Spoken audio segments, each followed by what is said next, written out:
This video is about a product I tried to make that has utterly failed. So I created this product. Well, technically I didn't create it. I'm gonna show you the numbers in the back end of what happened and what our strategy was. And then I'm gonna explain why I think we're failing or why it hasn't worked yet. So if you're new to the channel, my name's Kurt. I do content on e-commerce. I've focused full time on e-commerce. It's my entire career. I've been in online advertising for 10 years, and this video is going to walk you through how I would go about testing and creating a product. And I'll show you some of the competition, what we had there, and give you a bit of the backstory on what's going on, and then walk you through the numbers. Yes, basically, I made a tanning drop, and I have been in the tanning category for a while now in my business, so it just made natural sense to kind of explore this market. I'd seen several brands online like Beauty by Earth, where they were selling over $500,000 a month on Amazon alone, and several other brands that came up, AKA here's Beauty by Earth, so you can kind of see the brand.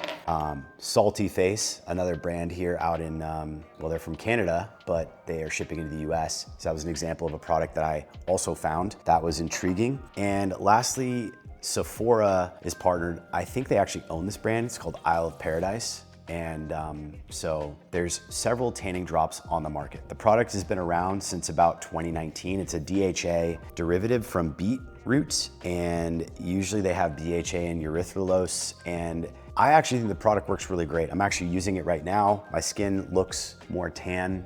I know you probably can't see it perfectly, but in my experience, it works well, and it does not make you orange. It does not stain your clothes. Some of these products, like the one like Beauty by Earth, have smell that's kind of nauseating, if I'm being honest. I don't like the smell. It's like almost like you're constantly smelling a soap slash, if you've ever seen someone coming out of a tanning bed, the oils, the sort of tanning, it's like almost like a burnt skin cell smell. It doesn't smell foul, but it just has this strong pungent smell, and it kind of makes me feel nauseous. I get a little bit of a headache out of it. And it's one of the biggest customer complaints, which you'll see in this video. We're gonna talk about customer research. So anyways, I was in the tanning sector. I thought, hey, we've got one SKU, it's working really, really well, and let's go ahead and blow it up and add a second SKU, second type of product, because our customers are gonna be happy, and if we make it, we're gonna kick ass. So that's where this story begins. Let's jump into why and what happened and look more into the details on how my process looks for going into this process of creating a new product and seeing if I can successfully sell it. All right, so here's the deal. When you're first creating a product, I would recommend you go to ChatGPT and you work on your research. Now, I'm not gonna show you all the internals because I have another main brand. I just don't wanna put everything out there right away. But what I am saying is, like, you start with your current product, your audience, you think about your market, right? And then you think about these ideas that would complement your product. You can go to perplexity.ai, ChatGPT, any of these LLMs and AI agents, and just ask them, like, hey, here's my product, what's a complementary SKU or product to upsell my customers on that they probably could really benefit from? And also, ideally, think of products where the market stage is very like unaware, meaning like a new product, something that's new. I've talked about this before.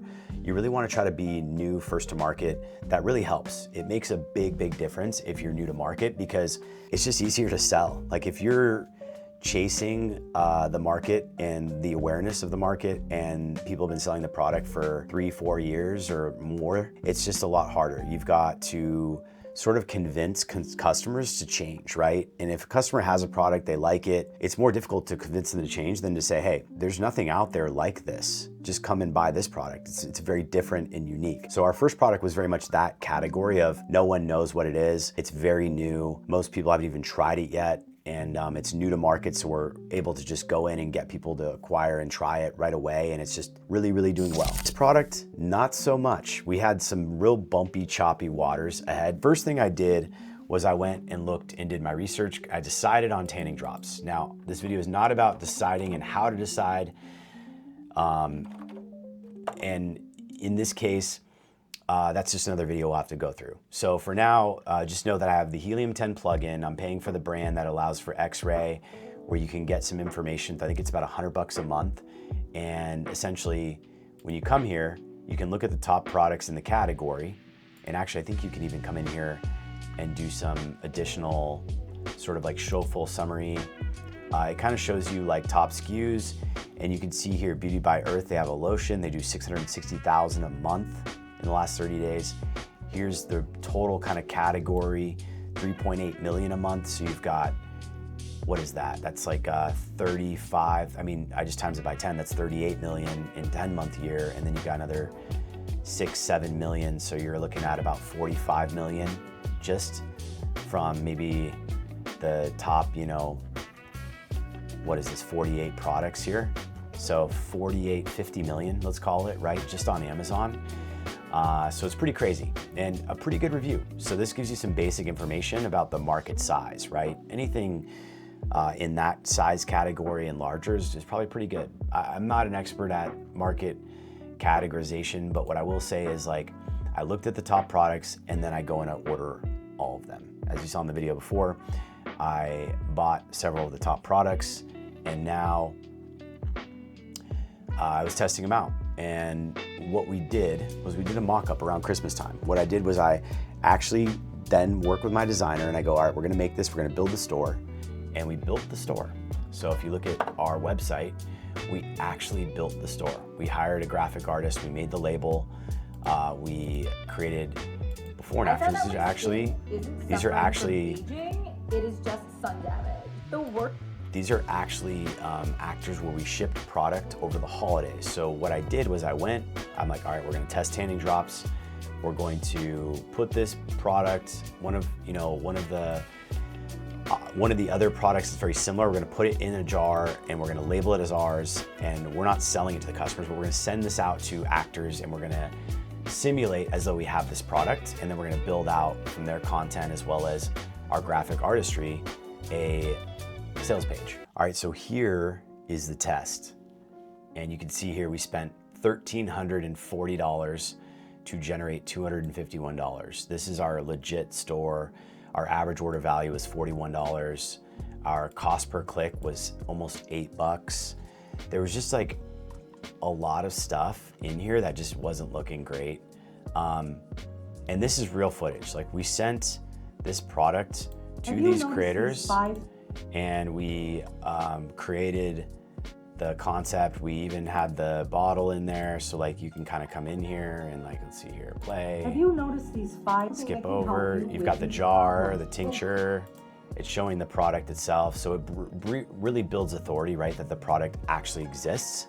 And then we hired several creators to make content. But you can see here, in terms of creative reporting, analysis, top ads, we just weren't getting good conversions, and the return on ad spend was just atrocious. Now, I think we launched this one recently and redid everything. So let me click on the ad copy itself and see if I can get the actual copy. New tint drops for, so this one generated a few clicks. But I mean, realistically, we just have not seen these concepts really hit. Have you noticed the... Let me see if I can get this to kind of click here. New super tinting drops, tanning drops, tint drops. So again, this stuff, it's just tricky, right? Because we just couldn't get it to convert. So the reality is, if you spend like $13, $14, $1,500 on a product that should average a purchase price of like 30 to 40, 50 bucks, you're way beyond 10x your product purchase price, and you're probably not going to get it to convert for you. Facebook is pretty smart about optimizing their algorithm to deliver the right audience for you and to understand what you're trying to sell, or it's just not going to work. So this was our experience, and what we've done with the team is we've kind of revamped the product. So we did some product research. So here was kind of a summary of the top products, kind of the overall sales volume.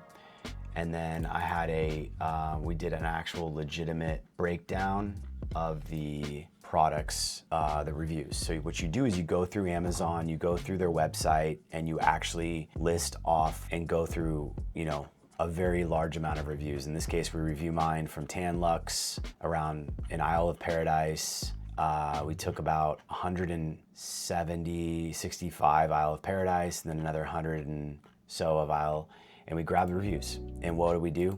We looked at the overall kind of pain points, complaints, and benefits, and then we kind of categorized the most common issues, and then you get, if you're gonna create a product that's more established, you really have to create one that wedges its way in and gives the customers something that's a little bit more unique in terms of the actual benefit problem solution that you're solving. So in this case, it's not just, it's a given that your product is out there to do what it says it's supposed to do. What it's not a given of is actually like, are there products out there that don't smell and make nauseating smells, cause staining, make you too orange, not last very long, and for example, affect sensitive skin. So they're already, like, customers don't need to be told that tanning drops exist. They don't need to be introduced to some product that's already on the market. They need to actually now be convinced that your product is fundamentally better than the next version of that product. It's like the car industry. Like, you can't just tell people you have a car that drives. You have to actually introduce a car that's fundamentally different and offers something unique, right? That's really how you sort of get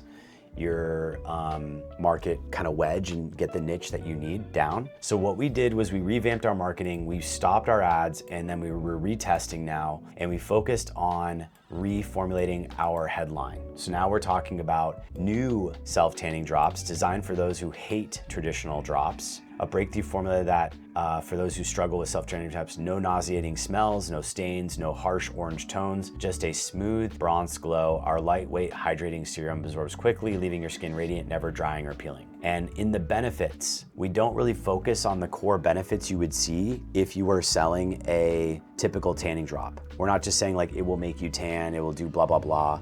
We're actually focusing on the things that we review mined. The four big things we review mined that I fundamentally believe, based on the product and my experience talking with ChatGPT and looking at my research and talking with formulators. I had a couple conversations with scientists who can make cosmetics. What is possible with this product? Yes, we can get rid of the smell. We can use a essential oil to mask or remove the smell.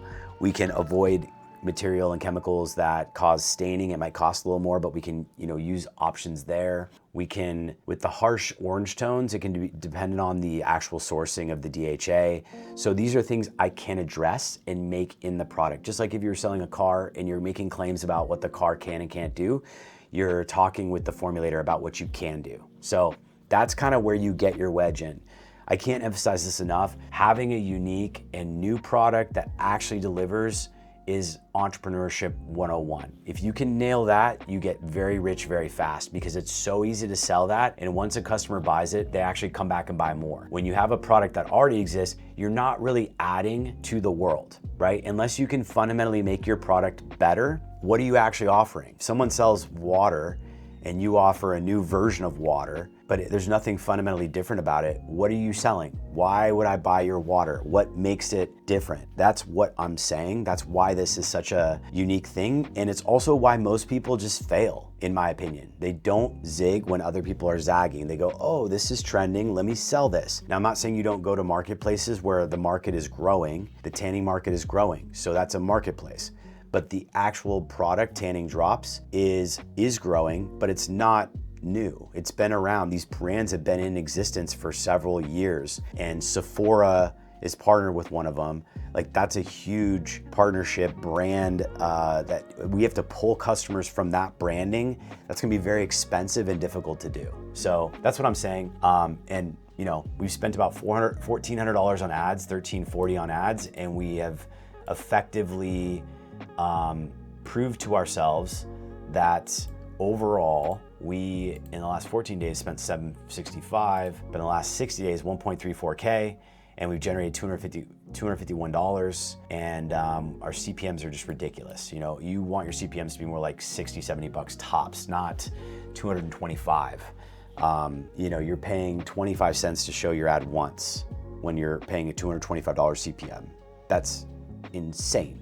On digital media, no, doesn't make any sense. Sorry, this is CPA. CPA is still insane. CPM at 161 is still nuts. That's, 16 cents per view. 16 cents to show you my ad on Facebook every time you log in, or Instagram. That's just nuts. You can't be paying that kind of price. It should be like 5 cents, $50 CPM. So part of that is you're getting punished by the algorithm, because they're showing some of your ad and testing it on the AI, and then no one's buying. So just like the value of real estate on the YouTube indexing of like when a video gets shown to YouTube viewers, if they don't click, that thumbnail just ate up territory where other videos might have been clicked on and actually been watched and kept the user more engaged and more satisfied with the experience. The worst thing that can happen on these media platforms is you scroll through the thumbnails, but you don't actually engage in the content, and then you shut off the app and you leave. That's not what they want. They don't make more money when you do that. So it's the same thing with Meta. You get punished, unfortunately, as a new advertiser because you're risky. They don't know if you're gonna convert, if they're gonna actually be able to monetize the user. And for Facebook and Instagram and these platforms, they want to get profit. Like they want you to be profitable because you'll spend more money. So yes, they're gonna technically spend your money in the most unprofitable way, but the only way that's sustainable to you is if they optimize and make it really profitable for you. So they realize like the long-term game is like, if you're gonna show an ad that's not gonna sell your product, we're gonna make you pay a lot more money, because now our users are getting a click and they're leaving the website, they're not actually buying, and we should have given those users to go buy a product that they actually wanted. It's a whole game, but it is the algorithm, and you wanna kinda understand the incentives, right? Everything is incentive-based in life. If you understand why things are incentivized the way they are, you can really sort of navigate the situation and come out on top. So anyways, I digress a little bit. That's what happened with this product. What we did was we did the review mining after we created the scripts and the content, which was the wrong way to go about it, because we're busy and we have other products we're working on, so it just kind of fell into our lap, and that's how we approached it. But now what we're gonna do is we're gonna actually come back through and rebuild the marketing. So we're doing new copy testing. We're probably gonna have to reshoot some of the content we made and just really prove this thing out. But my creative director is not that enthusiastic about it. So if I'm being really honest with you, I think he's given up on the product completely, and we're just gonna focus a lot more on our existing product, and I'll probably have to bring a new creative director in to test things or take the reins myself, which unfortunately right now there's just too many issues with other things, which you will find out in future videos as I accomplish and go through these problems. So I hope that was helpful. Again, just trying to spit value and give real hand experience of what I'm doing in the trenches 7 days a week, hustling on this stuff, learning, growing, improving, feeling the pain, struggling. And if you get value out of this, let me know. If you want to talk about new topics, let me know. This is where I'm at. I hope it was helpful. Thanks a lot for watching, and until the next time, we'll see you on the next video.